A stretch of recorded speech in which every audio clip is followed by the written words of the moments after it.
오늘은 한국에 입국한 김준하의 친모가 김준하의 치명적인 비밀을 폭로한다는 이야기를 해보겠습니다. 다음 화에서는 그동안 고아인 줄 알았던 김준하의 친모가 등장하게 될 예정인데요. 그런데 이 친모가 아주 보통 사람이 아닐 듯합니다. 저장되지 않은 번호로 온 문자부터가 예사롭지 않았는데요. 사채업자가 보낸 것이 아닌가 싶을 정도로 두 눈을 의심하게 만든 문자가 친엄마가 보낸 것이라니. 이 문자를 보니 김준하가 그간 부모가 없는 천혜고아인 척 행세하던 이유가 드러나는 것 같네요.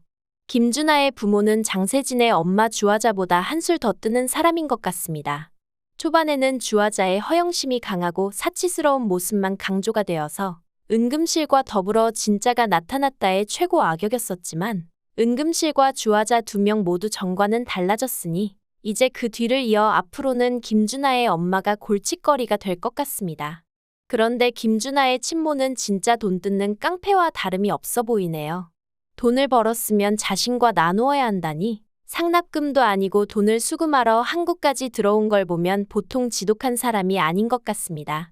도대체 어떤 방법을 써야 김준하가 오연두와 공태경에게서 떨어지려나 싶었는데 지독한 김준하의 친모가 등장하게 되면서 김준하가 오연두와 하늘이에게서 떨어져 나가 미국으로 돌아가게 될 것 같습니다. 김준하의 친모가 분란을 일으키면서 김준하가 하늘이를 포기하는 상황을 만들게 될 것으로 예상이 되는데요. 김준하가 친모에게 순순히 돈을 줬으면 친모는 돈만 챙겨서 바로 다시 외국으로 돌아갔을 텐데 문제는 김준하가 친모에게 돈을 순순히 내어주지 않으면서 시작될 것 같습니다. 김준하의 친모가 이로 인해 앙금을 품고 김준하의 약점을 잡아서 끌어내리게 될 것 같네요. 김준하의 친모가 김준하에게 돈을 뜯어내기 위해 하늘이를 이용하여 약점으로 잡게 되지 않을까 합니다. 부전자전에 모전자전까지 각자 어떤 가정환경에서 자랐는지 확연하게 알 수 있을 정도로 김준하와 공태경 그리고 오연두와 장세진까지 각자의 부모님을 똑 닮았습니다. 공태경은 공찬식의 슬하에서 자랐으니 그만큼의 포용력을 보여주는 것 같고 오연두도 따뜻한 집안에서 자라서 그런지 차가운 공태경의 집안 분위기까지 변하게 만들 정도였는데요. 반면에 김준하와 장세진이 왜 저런지만 봐도 부모의 영향이 참 큰 것 같네요. 김준하는 오연두와 공태경이 가족들의 허락을 받아서 상견례를 한다는 소식을 듣고는 하늘이를 몰래 데려가게 되는데요. 결국 김준하가 선을 완전히 넘어서 이렇게 범죄자의 길을 걷네요. 김준하는 이미 하늘이와 오연두를 모두 되찾기 위해 변호사를 만나서 자문을 들었고 변호사는 법적으로 친권을 어떻게 하면 얻을 수 있는지 상세하게 이야기해 주었는데도 김준하는 유전자 검사는 하지도 않고 애를 몰래 데려가는 몰상식한 방법을 택했습니다.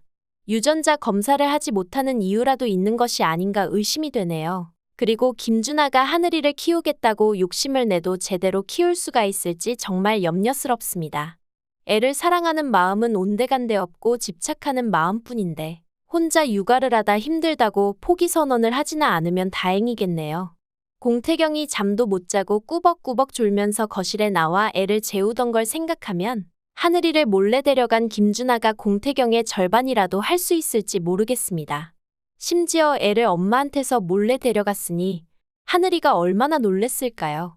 공태경이 하늘이를 기다리면서 아기방을 꾸며놓았던 거랑 다르게 김준하의 집에는 아기를 제대로 돌볼 수 있을 만한 육아용품이나 준비해놓았을지 의문입니다. 애를 키우는 건 정말 쉬운 일이 아닙니다. 하늘이는 엄마랑 떨어져서 계속 울어댈 텐데 김준하가 애가 왜 이렇게 우는지 시끄럽다고 짜증이나 안 내면 다행이겠네요. 막상 하늘이를 집에 데려와서는 밥 먹이는 것부터 시작해서 재우고 씻기는 것까지 김준하는 제대로 할 수 있는 게 없을 것 같습니다.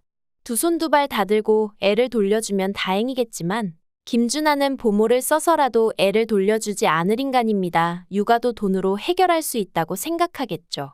그런데 김준하가 유전자 검사는 하지도 않고 이런 방법을 택한 이유가 사실은 하늘이가 자신의 아이가 아닌 걸 본인은 알고 있기 때문이 아닌가 싶네요. 지금은 김준하가 당당하게 자신이 하늘이의 친부라며 애아빠라고 주장하고 있기는 하지만 처음으로 되돌아가 보면 김준하는 일관적으로 자신은 애아빠일 수가 없다는 입장을 취했었습니다. 공태경이 하늘이의 친부라는 복선과는 별도로 김준하가 친부가 아닌 것 같다는 복선은 총 3개가 될 것 같습니다. 첫 번째는 오연두가 우리 사이에 애가 있다면 헤어지지 않았을까 물었을 때 김준하의 대답은 애가 생겼으면 지우라고 했겠지였다는 것에서 김준하는 그럴 가능성조차도 생각하지 않았으니 이런 무책임한 대답을 했던 것으로 보여집니다. 그리고 두 번째는 오연두의 임신 사실 때문에 화가 난 강복님과 가족들이 김준하를 찾아왔을 때 김준하는 자신은 애아빠일 수가 없다며 절대 아니라고 당당하게 이야기하던 장면이 있기 때문입니다. 지금도 김준하가 본인이 애아빠일 거라고 생각하는 이유는 오로지 공태경과 오연두의 첫 만남 날짜를 계산해서 하늘이가 생긴 날짜보다 두 사람의 만남이 늦었다는 이유 하나 때문인데요. 하지만 수많은 복선들 탓에 공태경과 오연두의 첫 만남이 차에 낙서를 해서 만나게 된 그날이 아니라는 게 밝혀질 가능성이 있기 때문에 유전자 검사를 하지 않고서야 여전히 친부가 누구인지 헷갈릴 수밖에 없는 것 같네요. 김준하는 본인은 원래 불임이라고 알고 있었어서 하늘이가 자신의 아이일 수가 없다고 생각했지만 오연두가 임신한 것을 보고 혹시나 진짜 자신의 아이가 아닌가 희망을 가지게 되었기에 더더욱 집착을 하는 게 아닌지 의심됩니다. 그런데 김준하의 친모는 김준하가 갓난아이를 데리고 있는 걸 보고는 의아하게 생각할 것 같습니다. 세 번째 이유는 오연두의 삼촌 강대상은 하늘이를 보면서 김준하가 아니라 공태경을 닮은 것 같다는 이야기를 했었는데요. 김준하 친모가 보기에도 하늘이의 얼굴에서 김준하의 얼굴은 하나도 찾아볼 수가 없을 것 같습니다. 그리고 무엇보다 김준하는 아이를 가질 수 없는 몸인데 자기 아이라고 애를 데려왔으니 김준하의 친모는 오히려 하늘이를 통하여 김준하에게 돈을 뜯어내야겠다고 생각하게 될 것 같네요. 하늘이가 김준하의 친자식이 아닌 걸 폭로하겠다고 협박을 하다가 하늘이의 출생의 비밀이 밝혀지게 되지 않을까 합니다. 미국으로 갈 땐 가더라도 김준하가 여태 해온 짓들에 대한 업보는 돌려받고 갔으면 좋겠네요. 구독과 좋아요를 눌러주시면 제각 영상을 만드는데 큰 힘이 됩니다. 시청해주셔서 감사합니다.